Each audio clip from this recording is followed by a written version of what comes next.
ass off. Just train as hard as I could to try and be ready for anything I could. And I was kind of I don't want this to sound boastful. I can't think of a better word for it. I was kind of the breakout guy at Team Quest. I was kind of at the forefront. And I say that because one day when I'm grappling with Randy, once Team Quest had originally been started, it was just Henderson, Lindland, and Couture, and maybe Tanner. I don't think he was around at that time.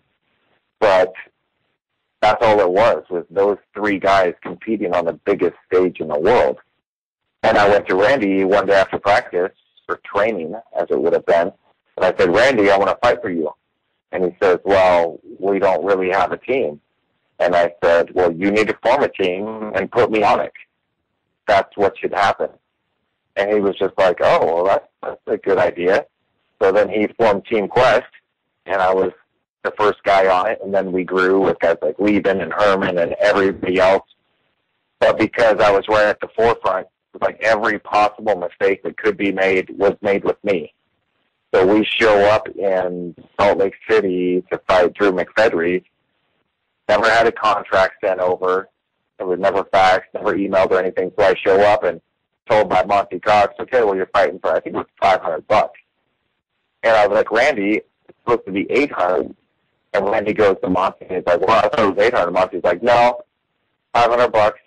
And then Randy comes back and he's like, well, he says it's $500 and we just go home. And I was like, dude, you think maybe in the future we could get like this stuff written down before I fly out here? Because I'm living on $10,000 a year. $300 is just a lot of money to me. Jeez. I didn't really have a choice. Jeez. Probably the second time that I fought Pete Sell. That was literally the most important day of my entire life and my daughter's life. Because I had left Team Quest. I just didn't feel like I belonged there anymore. I didn't like the way that the business was going. Couture had left, and I think you can see by how things have gone now, the entire gym has fallen apart, the gym in Portland.